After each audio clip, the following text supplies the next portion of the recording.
Приступая к анализу феномена серийности кашлевых толчков, то или иное число которых содержит в себе отдельный кашлевой паттерн, уместно прежде всего задержать внимание на том, что по физическому оформлению самого по себе изгнания из легких воздуха, запасенного за счет предварительного вдоха, кашель ничем не отличается от форсированного выдоха.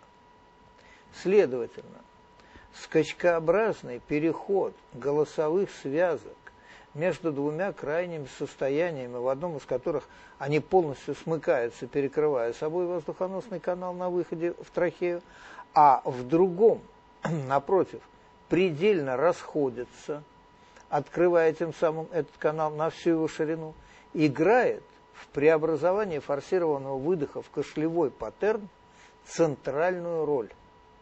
При этом скорость движения голосовых связок из одного положения в другое является величиной практически неизменной, независимо от объема воздуха, запасенного на вдохе, и силы, действующей на голосовые связки со стороны этого воздуха.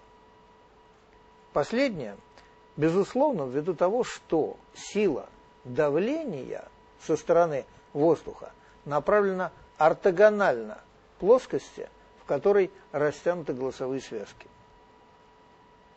Вот эта последняя деталь, то есть автономность движения голосовых связок, неприметная на фоне поражающих воображения амплитудных значений избыточного давления и линейной скорости воздушной струи, имеющих якобы место при кашле, на самом деле является ключевым условием для запуска целого ряда механических процессов, коими приводится в движение вязкое вещество, налипшее на стенки бронхов. В пользу системообразующего качества вот этой детали свидетельствует, наряду с признаком полной автономности движения голосовых связок между двумя крайними положениями, еще и то обстоятельство, что скорость их полного открытия из положения полного смыкания является практически инвариантной у всех людей, при отсутствии патологии самых связок, разумеется. Причем отсутствие пока результатов прямых наблюдений за движением голосовых связок в ходе реализации кашлевого толчка не влияет на достоверность суждения об инвариантности скорости их полного открытия ввиду того хотя бы эмпирического факта, что средняя протяженность кашлевого толчка в целом, порядка 100 миллисекунд, варьирует на всем массиве наблюдений всего в пределах 10% этой величины.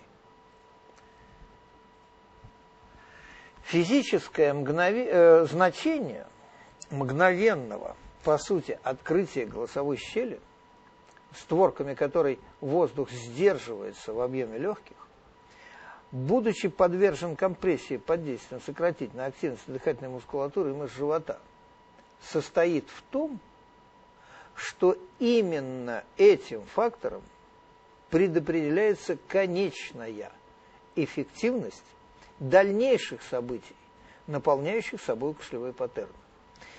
Дело в том, что вследствие открытия голосовой щели, несмотря на перманентное напряжение межреберных мышц и мышц живота, происходит сброс избыточного давления от любой его величины, достигнутой в результате компрессии массы газа, запертой в легких, до величины, определяемой лишь гидродинамическим сопротивлением дыхательного тракта потоку воздуха, изгоняемого из легких.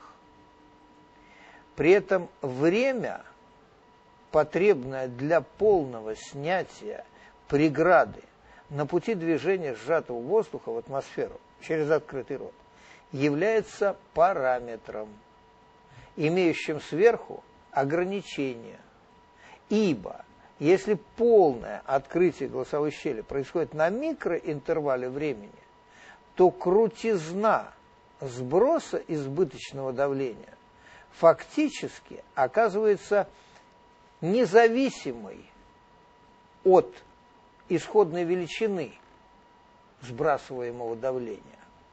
Это означает, что крутизна переднего фронта феномена сброса избыточного давления также является параметром кашлевого паттерна, причем жестко сопряженным с параметром открытия голосовой щели.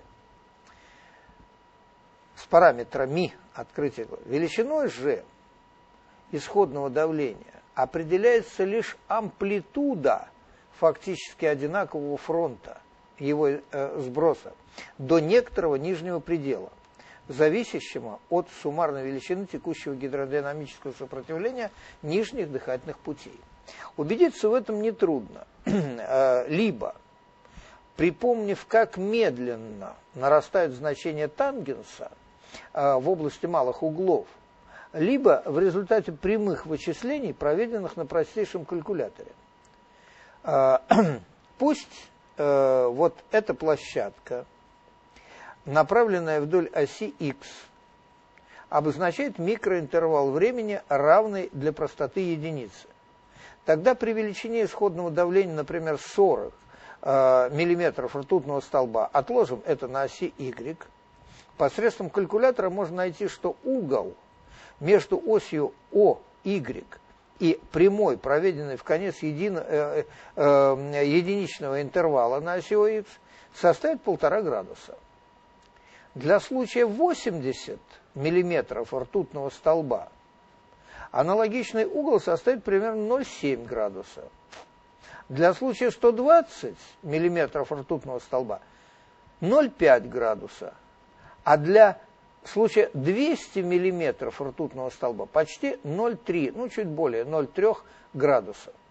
Таким образом, падение давления до нуля от максимума, лежащего в интервале от 80 до 200 миллиметров ртутного столба в нашем примере, произойдет фактически при одинаковой крутизне фронта, разнящегося в крайних положениях всего лишь на 0,4 градуса. Отталкиваясь от полученного результата, нетрудно догадаться о том, что в случае замедленного движения голосовых связок вместо взрывного сброса избыточного давления произойдет его плавное дросселирование, подобное тому, как сжатый газ выпускается из баллона через редуктор. Причем о высокой зависимости конечного эффекта от скорости реализации процесса сброса избыточного давления можно догадаться, сравнив прирост угла наклона его фронта в интервале от 80 до 200 мм ртутного столба и в интервале от 40 до 80 мм ртутного столба. При том, что второй интервал меньше первого, интервал давления меньше первого втрое, прирост угла наклона на нем составит вдвое большую величину, то есть порядка 0,8 градуса, в сравнении с аналогичным показателем, найденным для первого интервала, 0,4 градуса. Понятно, что равно такой же эффект получится и в том случае, если при избыточном давлении 80 мм ртутного столба интервал времени, на котором произойдет его сброс до нуля, возрастет вдвое. Фактически это означает, что по какой бы причине не произошло при выполнении кашлевого паттерна увеличение интервала времени, на котором происходит сброс избыточного давления газа, запертого в легких на фоне компрессии, крутизна фронта этого события может оказаться недостаточной для развития последующих процессов, непосредственно сопряженных с этим феноменом.